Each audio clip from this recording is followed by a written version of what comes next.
The crucifixion of Jesus Christ is one of the most pivotal events in Christian history, symbolizing sacrifice, redemption, and salvation. For centuries, scholars and historians have sought to understand the crucifixion process and its physical toll on the victims.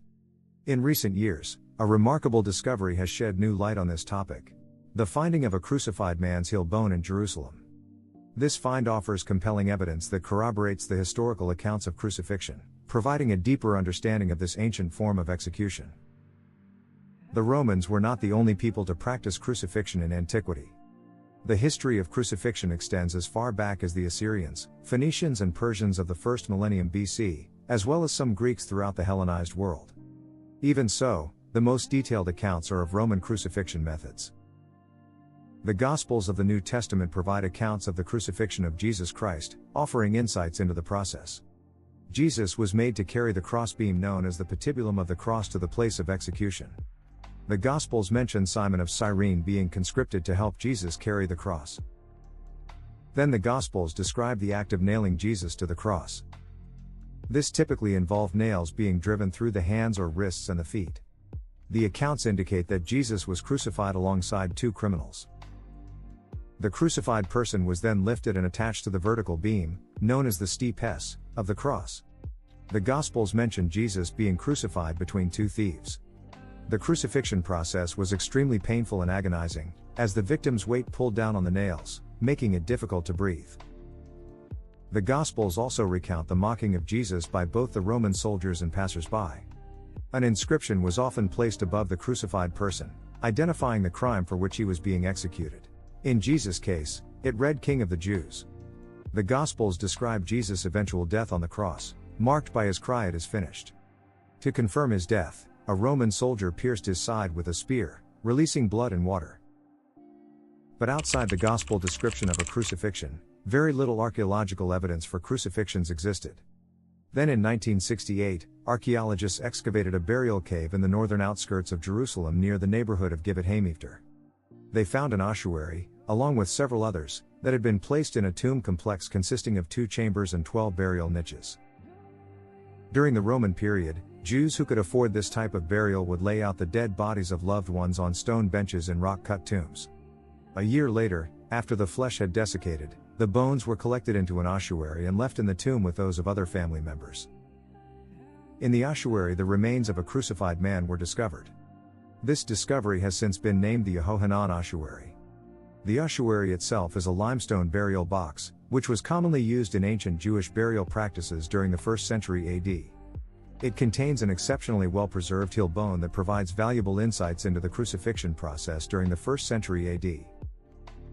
It is truly remarkable that the only tangible evidence for crucifixion has been found in Jerusalem, the very place where Jesus Christ was crucified.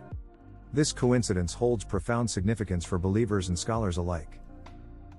Jerusalem, often referred to as the Holy City, is steeped in religious history and symbolism. It was the epicenter of many pivotal events in Christianity, including the crucifixion and resurrection of Jesus. The fact that archaeological evidence of crucifixion has emerged from this sacred location underscores the historical and spiritual importance of the city. The discovery of the crucified man's heel bone in Jerusalem is a testament to the power of archaeology in shedding light on ancient practices and events.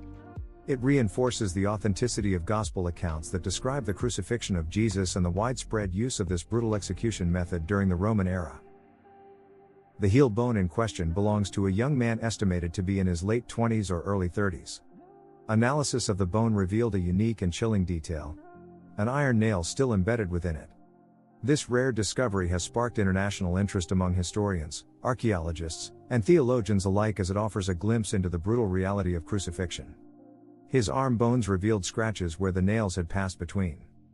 Both legs were badly fractured, most likely from a crushing blow meant to end his suffering and bring about a faster death. Crucifixion was a form of execution used primarily by the Romans during the 1st century AD. It was designed to be not only a gruesome method of capital punishment, but also a public spectacle meant to deter others from defying the authority of the Roman Empire. Victims of crucifixion were typically stripped naked, nailed or tied to wooden crosses, and left to hang in agony until they succumbed to death. The exact reason why Yehohanan, the individual whose remains were found in the Yehohanan ossuary with evidence of crucifixion, was crucified, remains a matter of speculation, as there are no historical records or documents that provide specific details about his life or the circumstances of his crucifixion. However, there are several speculative theories that historians and scholars have proposed. It's possible that Jehohanan was crucified for political reasons, perhaps as a result of involvement in anti-Roman activities or as part of a rebellion or uprising against Roman authority. During the time of Jesus, there were numerous tensions and conflicts between the Jewish population and Roman authorities. A second possibility is that, like many individuals who were crucified during the Roman era, Jehohanan may have been a criminal who committed serious offenses, such as theft, robbery, or violent acts. Crucifixion was used as a punishment for various crimes, including those that threatened social order. The presence of the iron nail in the heel bone of Jehohanan provides vital evidence of the crucifixion process. The nail, measuring about 17 centimeters in length, was found to have penetrated both the heel bone and a wooden plaque. This discovery aligns with historical accounts of crucifixion, which described victims being affixed to wooden crosses through the use of nails or ropes. The exact number of crucifixions that took place in ancient Israel, including during the time of Roman rule, is difficult to determine precisely. Crucifixion was a brutal form of execution used primarily by the Romans, and it was not exclusive to Israel but rather employed throughout the Roman Empire. Historians do not have specific records that provide a comprehensive count of crucifixions in ancient Israel. However, it is known that crucifixion was used as a method of capital punishment for various crimes, including political insurrection, rebellion, and serious offenses against the Roman state. It was also used as a means of public execution and deterrence. Sometimes mass crucifixions took place. Mass crucifixions, as the name suggests, involve the simultaneous crucifixion of a large number of people.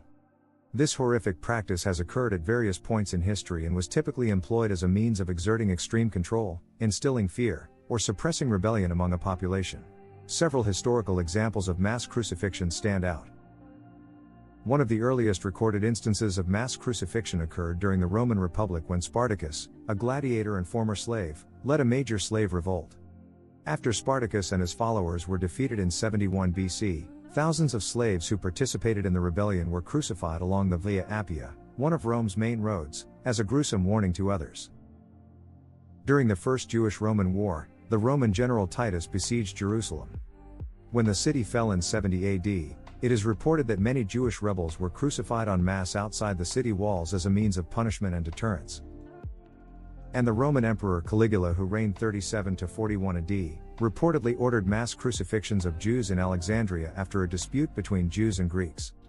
The exact scale of these crucifixions is debated among historians, but it was a significant event of brutal repression. But for all the crucifixions taking place, until the find of Jehohanan, no remains of crucified individuals had been found. Further examination of Jehohanan's heel bone showed signs of injury and stress fractures consistent with the positioning of the nail. This suggests that the nail was driven through the victim's heel from the side, indicating a crucifixion posture where the legs were bent at an angle and the feet were nailed together. This crucifixion style, known as sedile or sitting crucifixion, was one of several methods employed by the Romans. While the discovery led to understanding of his cause of death, unfortunately very little is known about the personal life of Jehohanan, the individual whose remains were found in the Jehohanan ossuary. Personal details such as Jehohanan's family, occupation, or daily life were not preserved in the burial ossuary, nor did the context of the find provide many other clues. The discovery of the crucified man's heel bone has several significant implications for our understanding of crucifixion during the time of Jesus.